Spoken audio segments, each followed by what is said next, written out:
Welcome to Your Daily Devotional with me, PMV. Movie trailers are a preview of what is to come. They give us a glimpse into the storyline of a movie, maybe its main characters. They help us to understand what the film is all about. Well, as we continue our series through the book of Revelation, we come today to Revelation chapter 14. And it's a preview, I believe, that this passage is a preview of what will come later in the book.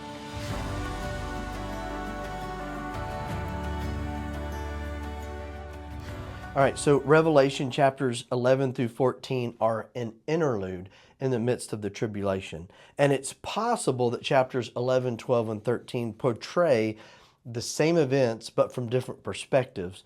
And then when you get to chapter 14, I believe it is giving us a picture of the future state and what is about to take place.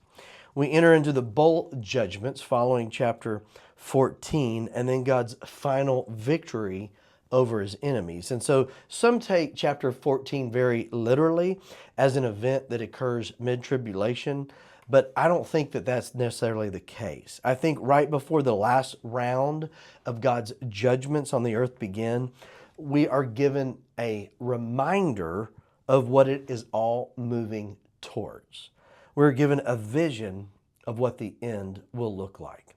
So Revelation chapter 14 verse 1 reads, "Then I looked, and behold, a lamb standing on Mount Zion, and with him 144,000, having his father's name written on their foreheads." Okay, first we know the lamb is a reference to Jesus. Revelation 4 pictured Jesus as a lamb who had been slain, who was also at the right hand of the Father, and who was worshiped as God.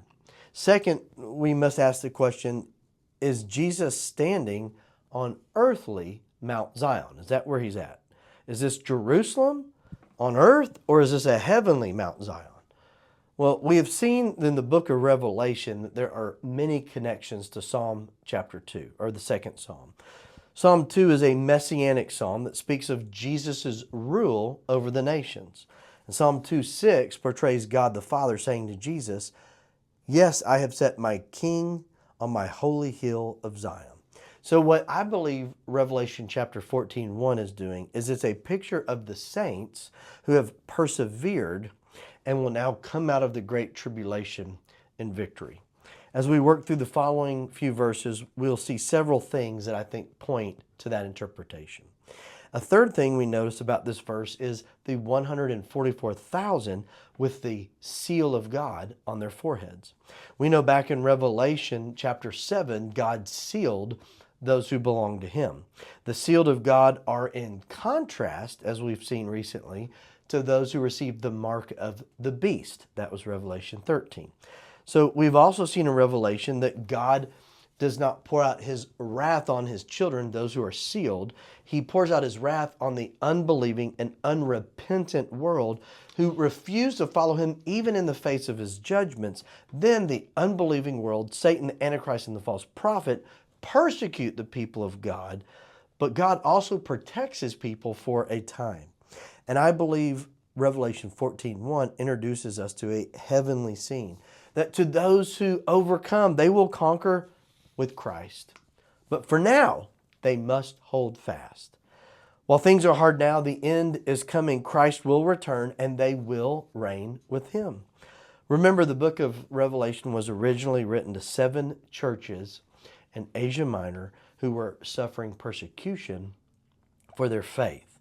Revelation encourages them to hold fast till the end, but it's also a warning to not join the world.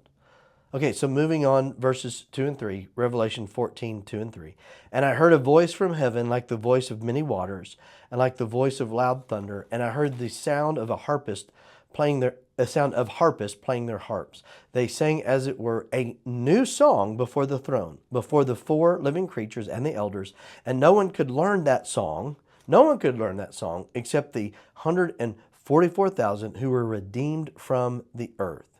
Okay, these verses clearly have a heavenly focus. There's a voice like many waters, which we've seen before in Revelation. There is worship before the throne of God, and there are those who have been redeemed from the earth.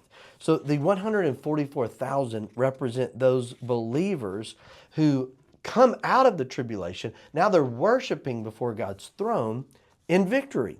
Notice the 144,000 sing a new song that no one knows except them. In Revelation chapter 5, verse 9, we were introduced to a new song that was sung before the Lamb, but we're also given the contents of that song in Revelation 5. So this seems to be a different song, and we're not told the contents of this song. So why is that? Well, I believe it's because no one has been through what they will go through in the tribulation. No one has seen the judgments of God as they have, and now no one understands the victory of Christ to the extent as they have overcome as they do. And so they sing out of their experience to the glory of God. They are redeemed, and the song is still a song to come. This also fits with what we see in the Old Testament. In several places when God did something great, something new for His people, there was a song of praise that followed. Moses' song in Exodus 15 after God brought the Israelites through the Red Sea, and many of David's psalms are examples of this. Scripture is filled with songs to God. Many times the victory that people were looking for actually came as they praised Him. Other times a song was a response. They've experienced a victory and now they're singing a praise unto God. But either way, there's something powerful about singing praises to God. Listen to Colossians 3:16.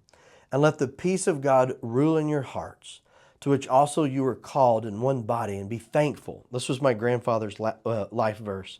Let the word of Christ dwell in you richly in all wisdom, teaching and admonishing one another in psalms and hymns and spiritual songs, singing with grace in your hearts to the Lord. Okay, did you catch that? We're to let the word of Christ dwell in us richly. We all get that. But what are we to do with it as it's dwelling in us richly? We're to sing. In fact, we are to admonish one another in song. We are to sing unto the Lord. Now, I know many of you are going to immediately object and say, but I can't sing, and you don't want me singing in a way to try to encourage you. No one even wants to remotely hear that. Well, that's not the point. The point is that singing God's praises, that is a natural response to knowing Him through His Word and experiencing His victory in our lives. Knowing God results in the praises of God, and here specifically singing His praises. So why have I taken the time to talk about this? Well, because we need to sing the praises of God. I don't mean you have to get up on the stage with a mic, but I do mean that some sort of a song of praise should be a part of your regular, daily even, walk with God. If you're not singing Him praises, you're actually missing out on a part of the relationship that He wants with you. So I encourage you, just give it a try and you'll see what I mean. Let the praises of God be on your lips, not just in what you say, but also in song. Thank you for joining me today. For more information, go to pnvministries.org. As always, I hope you have a great day.